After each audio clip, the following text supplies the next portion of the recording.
ladies? If I could have your attention for just a moment, please. But you may continue having your tea and your scones while we get started. First of all, I'd like to welcome all of you to the 3rd annual Historic Tea today. And I also want to wish you happy spring. I know it's spring because the calendar said it is, but I also know it's spring because the daffodils that Marcia and Chris planted over at the village have sprouted up about this much. I noticed it the other day, so definitely spring. We have a special guest with us today. That would be the woman who is going to give the program a little bit later, Kim Parr. Where are you, Kim? You want to stand up? Kim is going to portray Fanny Farmer today. So when you see her around, I'm sure she would be glad to talk with you and give you some information. Does anyone else have a special guest that you would like to introduce today? Okay. I would like to mention, draw your attention to the RAHGS table, which is on this side of the room. RAHGS stands for Richmond Area Historical and Genealogical Society. We will be attending a tea at Zucchero's next Saturday, and this is the table that we will be taking. Notice the miniature village that's on the table. There's a replica of all of the buildings that we have over at our village. So just walk by that and take a look at it. And in conjunction with that, I'd like to tell you that we are having a membership drive today. Everybody who is a member of the society, would you raise your hands, please? Great, we've got quite a few here today. So I would like you members, I would like to ask you a favor. I would like you to help do a little recruiting for us today. If you have anybody at your table that you think might be interested in joining the society, by all means, send them either to Pam or to myself or one of the other board members. There will be a prize today for new member sign-up. So if you sign up today, there will be a drawing and there will be a prize for you to take home. So I hope everybody will take advantage of that. I would also like to draw your attention to the quilt, this beautiful log cabin quilt. We're selling raffle tickets for that. The drawing will be the last Saturday in June on Log Cabin Day. Marcia will be selling tickets for that. First place is the log cabin quilt. Second place is the handmade rag rug. And then, of course, Marcia wants to say that that's the quilt and the rug. All reproduction fabric from the Civil War. And how many yards of material is in the rug? 14 yards, all handmade by Marcia. And Marcia will have more information when you're walking around, and she can tell you all about those items. And I also want to draw your attention to the display along the wall. If you haven't seen it yet, Susan and Sarah Foster have put that display together for us. Those are items that have been donated, and they will be raffled off at the end of the program. So you're free to look around and get up and look at those things throughout. I was taught at a very young age that everything can be improved with butter or cream. I mean, think about it. If you could think of something that cannot be improved with butter or cream, I would like to know what it is. I'm sure that says quite a bit about my background as a dairy farmer's daughter, but I have thought about it quite a bit. But I've also learned that there's nothing on earth, there's no problem on earth that can't be ameliorated by a good cup of tea. So now I'd like to invite you to enjoy the tea, sit back, enjoy the tea, the sandwiches, the desserts, and most importantly, the conversation. Enjoy. If I could have your attention, it is time for us to begin the program. And if you're in line for dessert, I would encourage you to take your time. I'm not rushing anyone. If you'd like to go back to the dessert table, you're certainly welcome to do that, to drink more tea, but I would like to get the program started. It is my pleasure to introduce to you Kim Parr. She will be giving the program on Fanny Farmer today. Kim is director of the Crocker House in Mount Clemens, and Kim has given 2 programs for us already here in Richmond. About 2 years ago, I believe it was, she gave a program on women's underwear in the 1800s. Were many of you there? Raise your hand if you were at that program. Just a delightful program. And last year, she did a program for us on mourning customs in the 1800s. And she has agreed to come back today to tell us all about Fanny Farmer. So this is Kim. Thanks so much for having me. It's a great group of people, and Richmond has a lot to be proud of for their history. Love Richmond. Isn't it beautiful? I'm also the president of the Macomb County Heritage Alliance, and it's an alliance of all the historical sites within the county. And we have an annual conference which comes up pretty soon here in April. But we meet every month and we work hard at combining our efforts to make people aware how precious our history is and how important it is to preserve it. So we work hard at promoting each other and passing each other around the county. So I encourage you to take advantage of doing little day trips this summer and going to see other historical sites in the county. And you can Google online Macomb County Heritage Alliance and you'll see a list of our members and just a lot of really neat, interesting things to see in town. Before I started working at Crocker House 12 and a half years ago, I worked at Henry Ford Museum in Greenfield Village, and I was an on-site living history coordinator for a little over 9 years.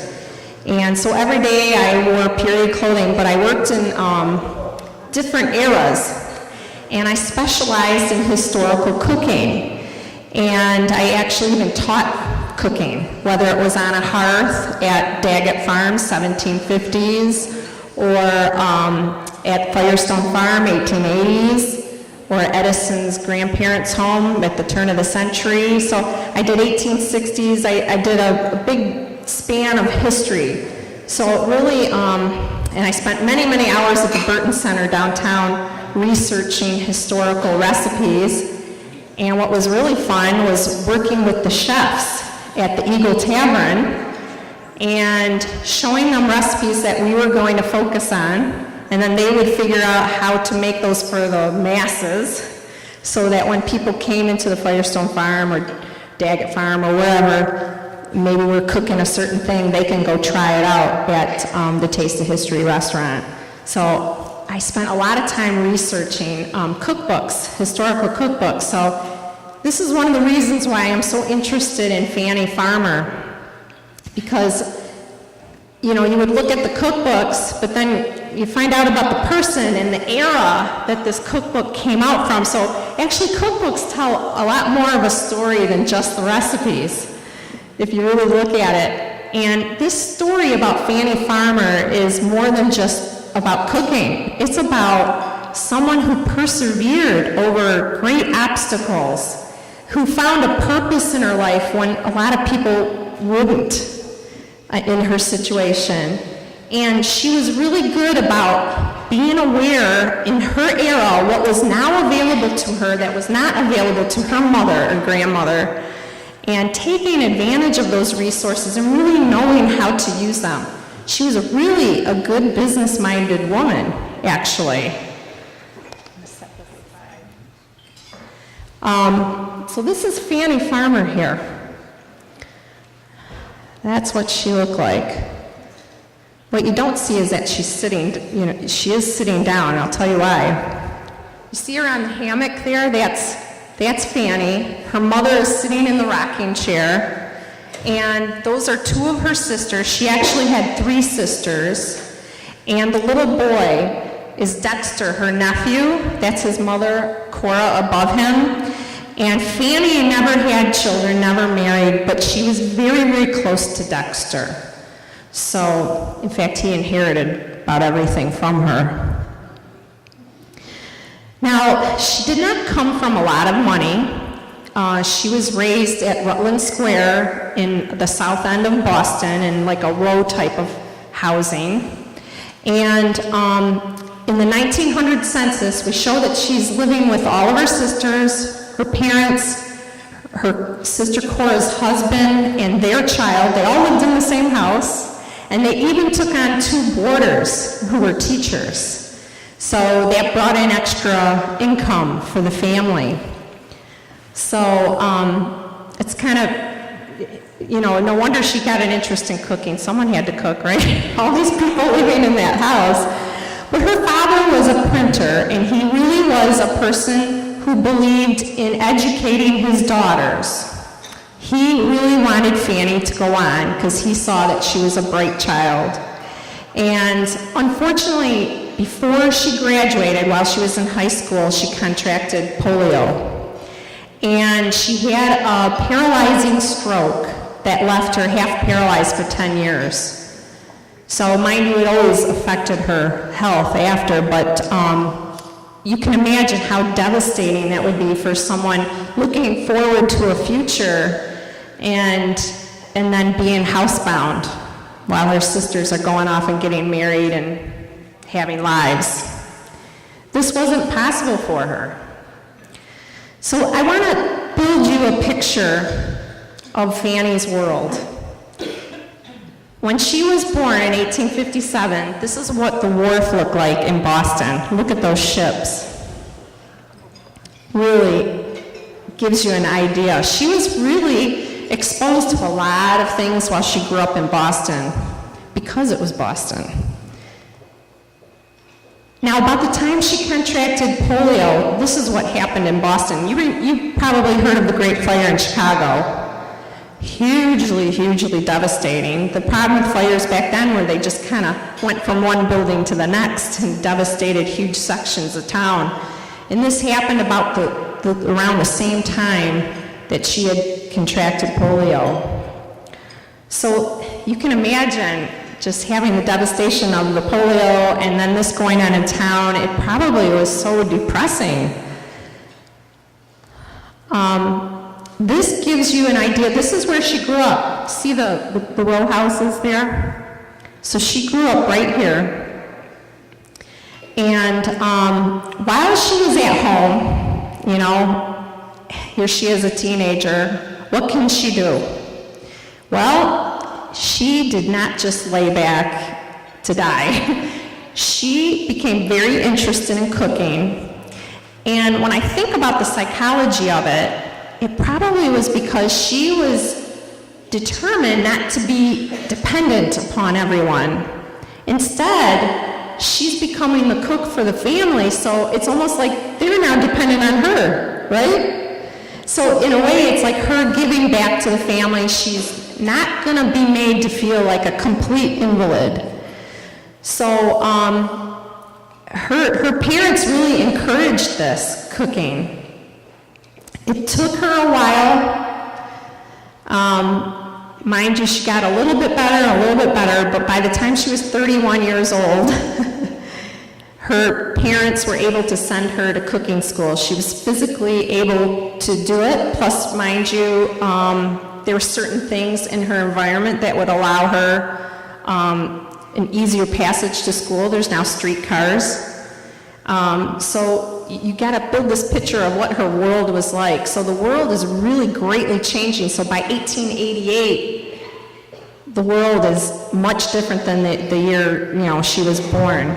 The world is really growing. She enrolled at this school, this tall building that you see here. It was actually started by people after the Civil War. After the Civil War, there's a lot of widows, right? There's this big need for women to find employment, and there's really not very many opportunities for women. So some philanthropists started this school, and in 1879, when it started, they had 7 students. But as word got out, in just 3 years, they had 2,000 students. Now that really tells you something. There's a huge need for women to find employment. Women did not want to be a burden on their family. If you lost your husband and you did not want to be dependent on your brother or your father or whoever, your uncle, you needed to find some way to make a living. Here is a picture of, it probably was the second class, because the school opened in '79. It might be the second class, but you can see how they're dressed. And they're really all ages. If you look at them, they're young and they're middle-aged. You can see the woman on the end is actually not that young, but all ages went there.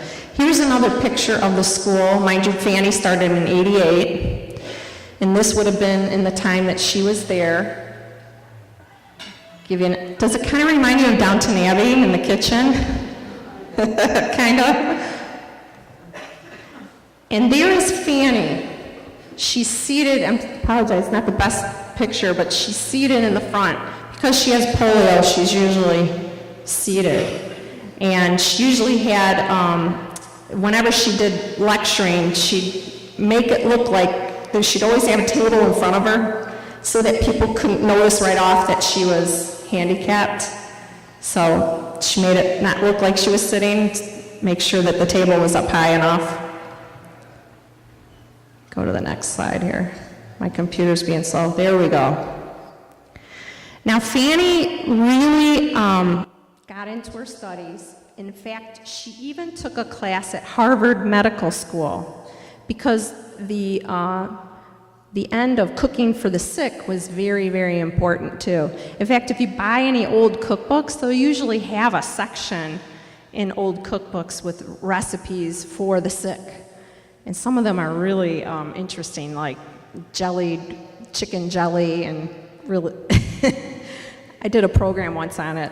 Not real appetizing recipes, but. So after she graduated, she was asked to be an assistant to the principal. So they must have really thought a lot of her. And when the principal had passed away in 1891, she was made director. So this is really the time when she really delved into her work. There was a cookbook made by the woman who started the school. And Fanny wanted to perfect that book. And actually, there were over 21 editions of her book printed before she had passed away. So it really was a popular book. But you think, okay, well, what made this so popular? What did Fanny have in her to really, I mean, to this day, I noticed this table has a newer edition here.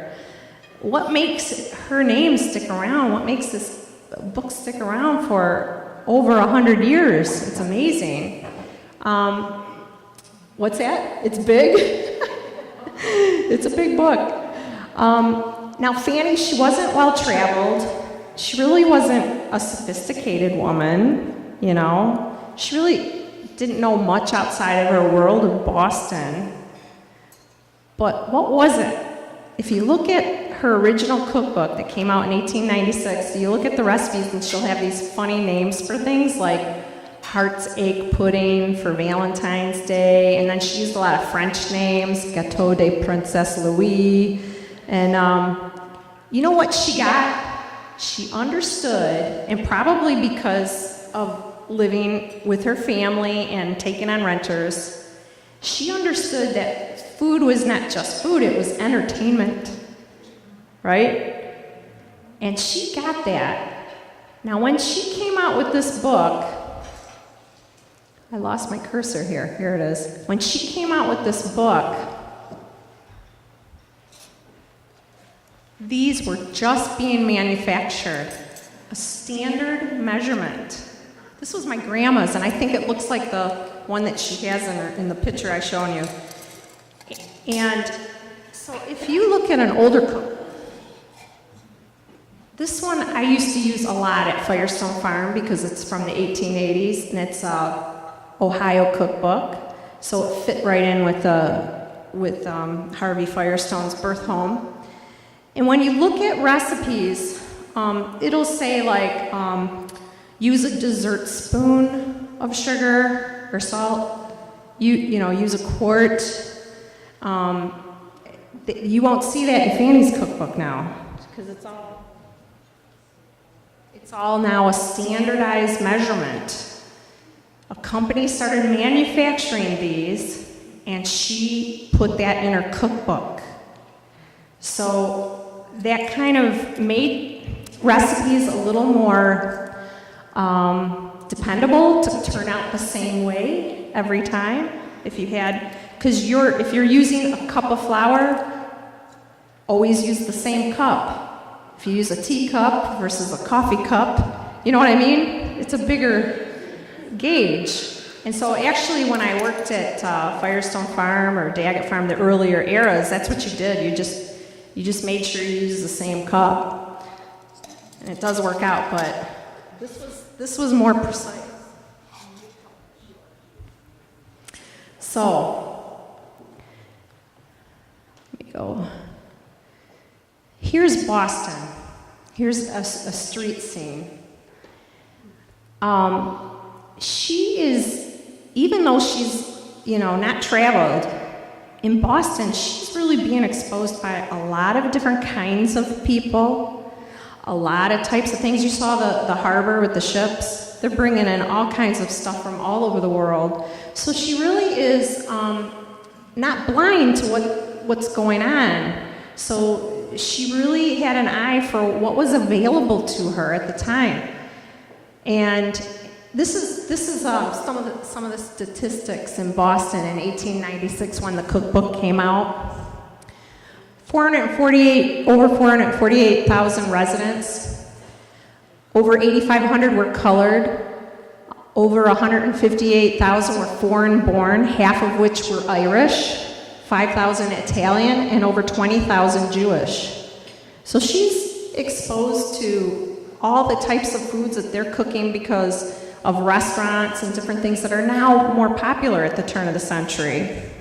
In fact, she was known for going to restaurants, tasting things, and jotting down notes, figuring out how she could copy that recipe. And trying to get the recipe from the cooks. She was known for that. People worked an average of 56 hours a week, including working Saturdays. And annual income typically was about $800 at the turn of the century. A domestic made $350 to $500 a year. And now this is interesting, the cost. Food was actually expensive.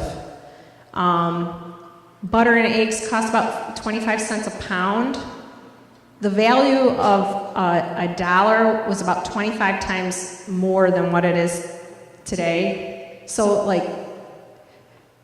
25 cents might have been worth about $6 at that time. So if you consider paying 25 cents a pound, it was expensive. It wasn't cheap. In July, this just shows you how much she was exposed to. Over 100,000 tourists came to Boston. So it was a big tourist place. So she's also exposed to all these people coming in, and what are they looking for? The Boston Globe, the paper there, gave these suggestions to tourists to tour Chinatown, Hebrew Town, Italian Town. So she had these towns that she could go to and was exposed to their foods. And they would, tell them about all the great places to go see in Boston, like King's Chapel. Go here. Here we go. The Revere House. Boston has quite a history, so it still today, of course, draws a lot of people. So how convenient. 1896, she comes out with her cookbook. It's the Boston Food Fair. Perfect time to come out with a cookbook, right? Especially with standardized measurement that's being promoted, and her book using standardized measurement. Smart lady. She knew how to market. At the food fair, they showed an electric dairy that churned over 5,000 pounds of butter a day. There was a castle built of flour, a grain barn of grass, trees, Paul Bunyan's cow to promote evaporated cream. There's a lot of the part of the food fair is to show what new things are out there for you to use.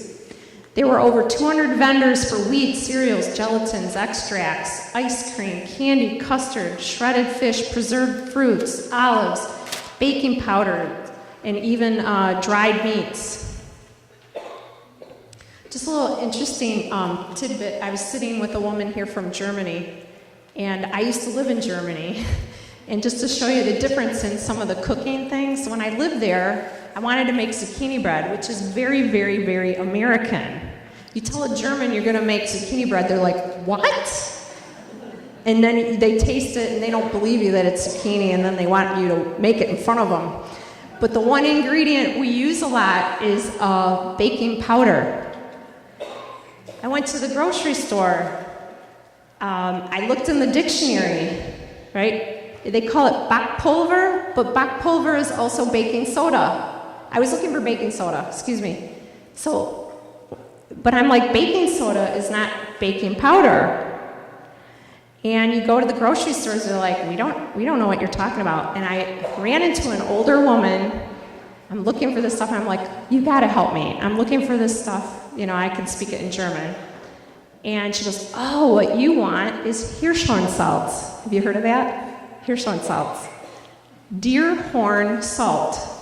That's what it's translated to. And you have to go to the apothecary to buy it, your drugstore. So I'm like, oh, thank you so much. So it's kind of interesting that baking powder is actually, or baking soda is more common in American cooking to use. So these are the little things you find out too when you also research other cultures and their cooking. So at this time, all these things coming out to Americans and how we had used them, is interesting. But now you could go and buy gelatin. You didn't have to boil the calves' feet to make gelatin now. You could buy a box. I mean, awesome, right?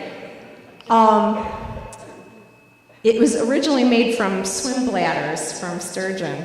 And if you go back to the 1700s and earlier, there was a secretion that whales would make, and it would be like an oily substance on the water, and they would collect that secretion and use it in their baking. Yes, isn't that nice? So yeah, researching cooking is very interesting. Gas stoves were now coming out. Gas stoves. You can just light it. You didn't have to fill it with wood or coal. I mean, and so much cleaner. You could get fruits that were shipped in from California, mushrooms all the way from France, olive oil from Italy, cheese came in from Europe, and highly refined sugar. So this is an era when, wow, she has all this newfangled stuff available to her, and you bet she makes use of it in her recipes in her book. Another reason why the book is doing so well. You kind of needed a new cookbook to go with all the new stuff that's out there. Here's a market, one of the markets. In 1886, there were an average of over 70 ships that came into Boston every day, bringing in stuff like I just mentioned. So actually, where she was living made it perfect. If she was living in rural Ohio, it probably, or even here, she wouldn't have been exposed to all this stuff to know what was going to be really the big thing coming up.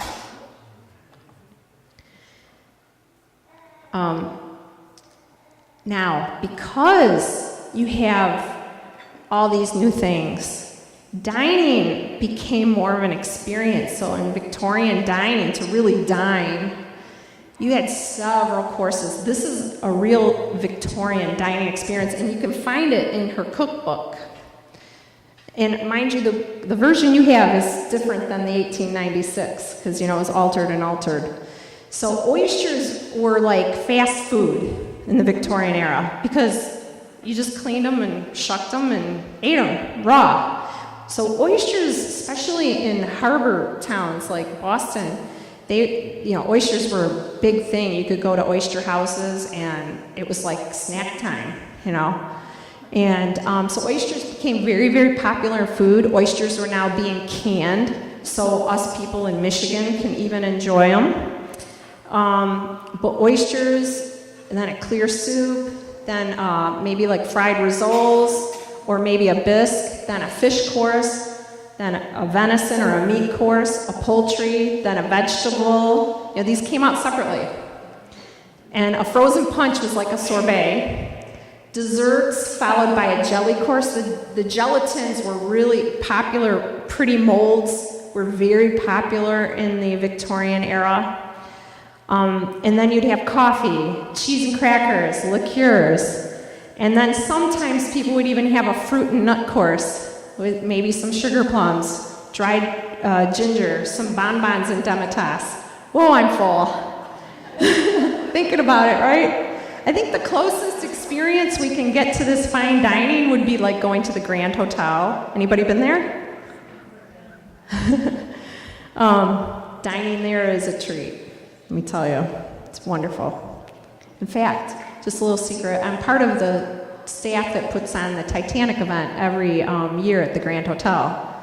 And we're doing it the first weekend of May. And it's like you board the Titanic and the whole weekend you are somebody, and it's fabulous. Look it up online. But if you really want to treat yourself, go to the Titanic and wear your beautiful bonnets that Donna made. So some of her recipes, when you look at them, are things we wouldn't think of doing today. Because like venison is not a very fatty meat, they felt the need to add fat to it. And they actually had a tool that kind of looks like scissors in a way, but it had like a plug, and you'd plug it through fat, like lard, pig fat, and it would take it up in the cylinder, and then it had kind of like a syringe where you pushed it under the skin of the roast. So it would be dotted with this fat all over the top so that it would make the meat juicy. Very time-consuming stuff here, ladies.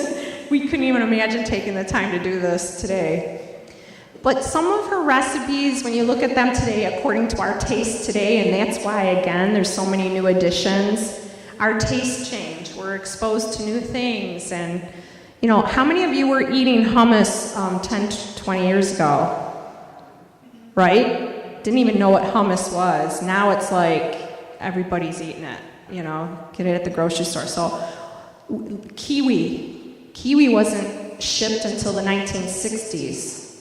And I know when I was a kid, we never had kiwi, So it's kind of interesting to be aware of what we're, introduced to even today.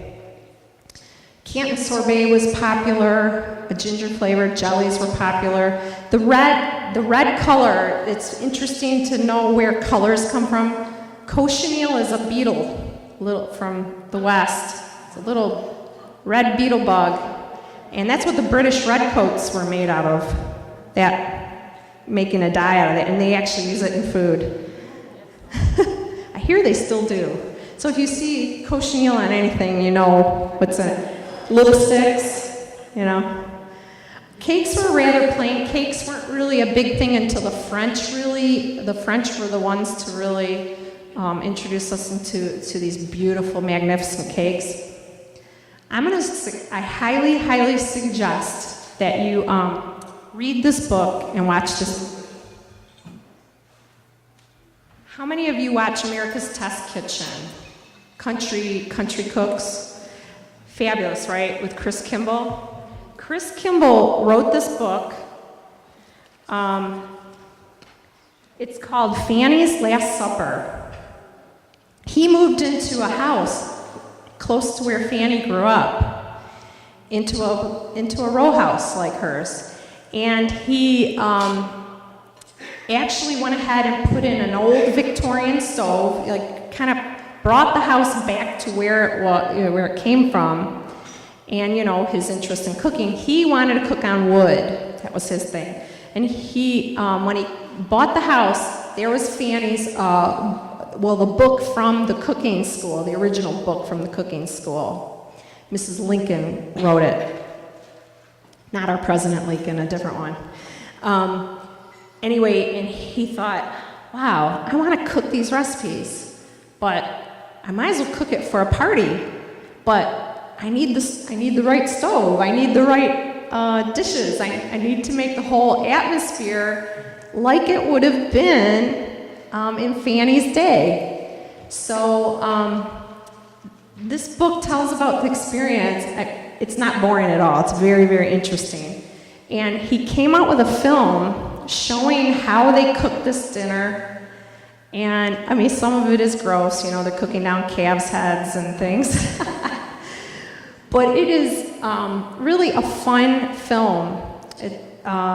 Fanny's Last Supper, you can find it online. It's just absolutely fabulous. You really will enjoy it.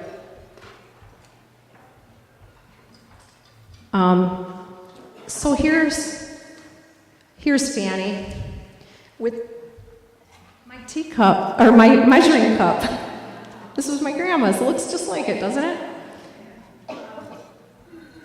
So she served as director of the school, the Boston Cooking School, for 11 years. And she decided to resign in 1902 to open her own school. But she didn't want to focus on theory. She really wanted to focus on, not focus on professional cooks, but to help housewives become better cooks. So that was the focus of her school. And she also developed cookery for the sick. Do you know that she was invited to speak many, many places? But she was the first woman to speak at Harvard College. The first woman. Isn't that awesome?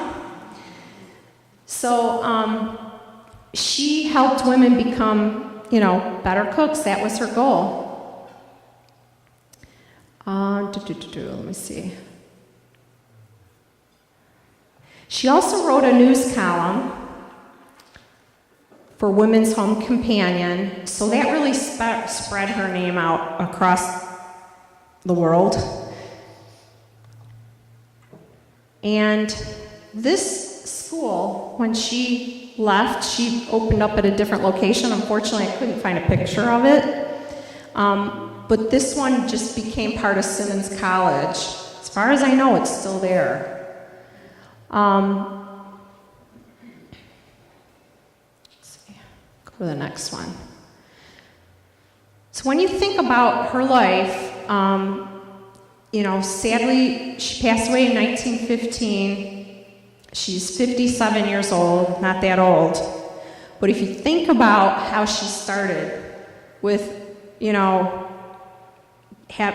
being paralyzed, almost completely paralyzed for 10 years, and then finally getting more movement and coming out of that. And what she did, I wish I could do half of what she did. But she died in 1915, and just 10 days before, she was still lecturing. She was still working. So it's quite amazing. And that's her grave, by the way, which is kind of interesting. She was cremated. I teach mourning and funeral history, so it's interesting to me because in 1915, not too many people were cremated. It was considered by many people, I need to be buried as Christ was buried.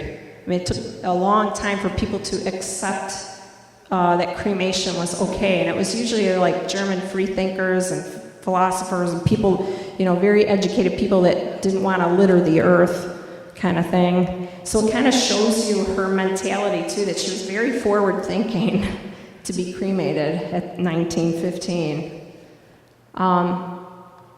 Her school continued. A woman named Alice Bradley continued the school until the 1940s. And if you want to know what Fanny passed away from, it was something called Bright's disease, which actually was a form of kidney disease that took her.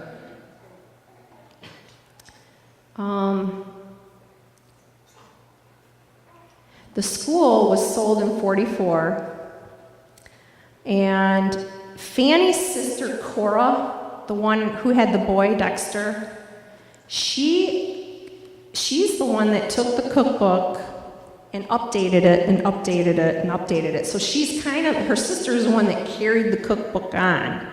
And then I told you she was very close to Dexter, that's Cora's son, Fanny's nephew.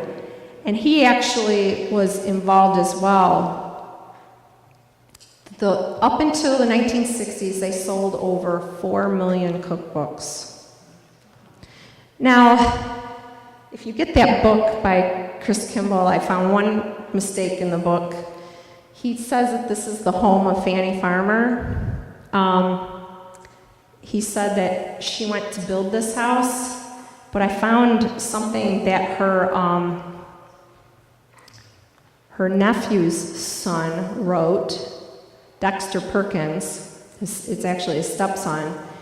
He said it was built by a man named Perkins. Where is it? Built by Wilma Lord Perkins, who edited Fanny's cookbooks. So it wasn't Fanny's house, it was the editor's house. So it's kind of interesting, I found that mistake. And you know, some of her relatives lived in Ann Arbor, so she has Michigan connections. Have you heard of Fanny Farm? Do you remember when I was a kid, it was called Fanny Farmer Chocolates? Yeah, remember? Well, and now, if you look for it, it's called Fannie Mae. But it's companies that had combined. But Fanny did not start that chocolate company, just to clear that. She was so popular that someone wanted to use her name, because that's how popular she was. So that's just a little story of that. So, but you can buy Fannie Mae chocolates today. Okay, any questions? Anybody have comments? How young were you when you started cooking with your Fanny Farmer cookbook? Anybody start cooking with Fanny Farmer cookbook here? There's one hand. Come on, you had to have been exposed to Fanny Farmer cookbook, no? Not too many people. That's interesting. Well, it's never too late. You can buy her cookbooks, you can buy several, of the different years. You can buy the original one that's been reproduced online, and you can buy other. I noticed one of the baskets up here had another modern version of the cookbook.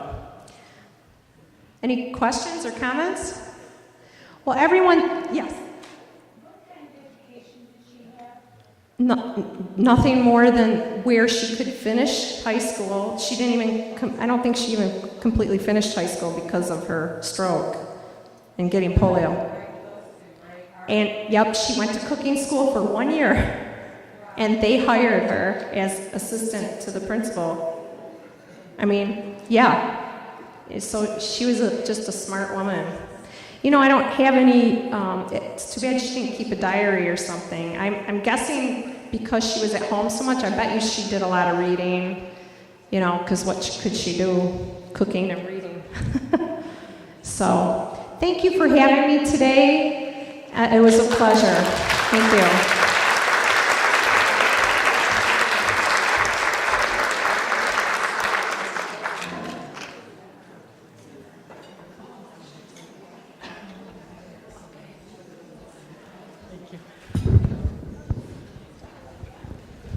Thank you, Kim. That was wonderful, wasn't it?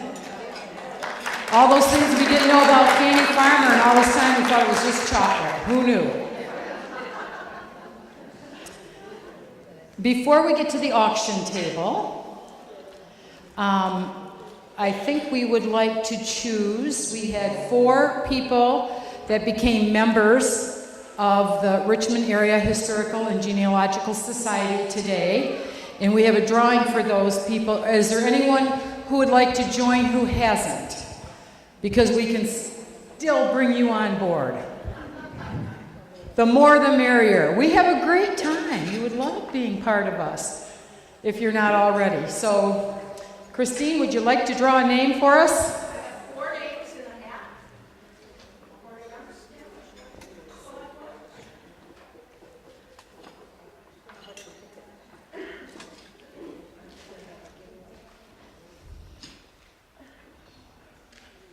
And the winner is Jill Baker.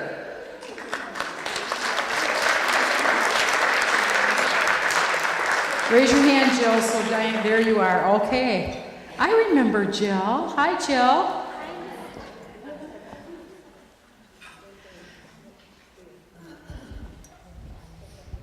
How about our hat winners right now? Want to do that? Let's do our hat contest winners. Did you know you were in a contest when you wore your hat in today?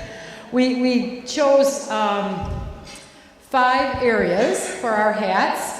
The first one is the smallest hat that we saw, and that's Charlene Pipe. Charlene, would you stand up, please? And a shout out to Charlene.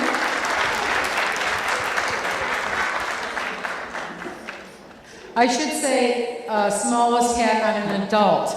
I believe we had a little one way back there, the little Weeks baby that had a little headband on. That was probably the smallest one at the time. In vintage hat, Phyllis Firstenaw, the vintage hat. And I believe the hat that Phyllis has on came from the Marshall family. Is that correct? Kirkham family. And she married Kirk Marshall's mother's hat.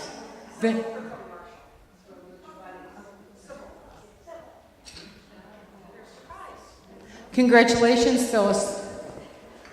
Most colorful hat, Diane Job. Stand up, Diane. And our most unique hat, I'm sure everyone noticed this when they came in. It kind of took your breath away a little bit. Rose Weeks.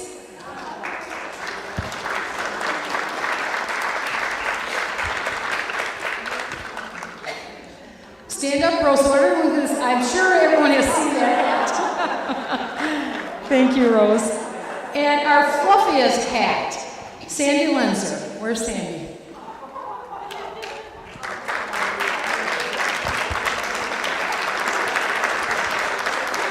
Sandy, would you come up for a minute, please? I would like you to tell the ladies here about the next theater production that's coming up. And if there's anyone that would still like to buy raffle tickets, we encourage you to do that now. There is a basket on the table from Sandy, and in it are 2 tickets to the next production that they're doing, and she's going to tell you a little bit about that. So if you haven't put a ticket in for that basket, once you hear this, you're going to want to. My stage voice. I can use my stage voice. We are very excited. The Richmond Community Theater is celebrating their 50th anniversary this year. And October 17th, we're going to have a great gala. It's going to be here. So 50 years, the building that we're housed in is an 1887 church. And our next production is going to be Sugar, and that's the musical with Marilyn Monroe, Some Like It Hot. So they are rehearsing, and we're going to have a speakeasy in the theater. So we have a liquor license, and you're going to need like a password to get in. And so it should be a lot of fun. And the show is actually the last weekend in April and the first 2 weekends in May. So I do have some information, some literature on the theater itself, and you can see me and I can give you the information. So we are giving 2 tickets for the show. Thank you. Thank you, Sandy. Doesn't that sound like a lot of fun? So if there's anyone who would still like raffle tickets, Susan has some of those for you. Also, our Civil War era quilt. Marcia has tickets for those if you haven't gotten those yet, so please do so. That will be a wonderful quilt to win, and that's going to be, the raffle for that will be Log Cabin Day in June at the Village. Our next program, while we're talking about wonderful things to do, is on April 2nd, and that's at the Community Center at 7 o'clock, and it's Michigan County by County. So those of you that like to travel or go on road trips, that would be a wonderful program to come and see. The woman has written 2 books on Michigan, and she's going to be taking us on a little travel trip through Michigan county by county and pointing out some interesting places to see or do in each of the counties. So there's more to do in Michigan than travel from Richmond to Traverse City. There's a lot of in-between spots that we probably don't know about and you would learn about that evening on April 2nd at 7 o'clock at the Community Center. So I hope to see many of you there. I would like to thank those of you that became new members. We're looking forward to meeting you and getting you involved in all the wonderful things that the Historical Society does around town. That we're really growing and moving.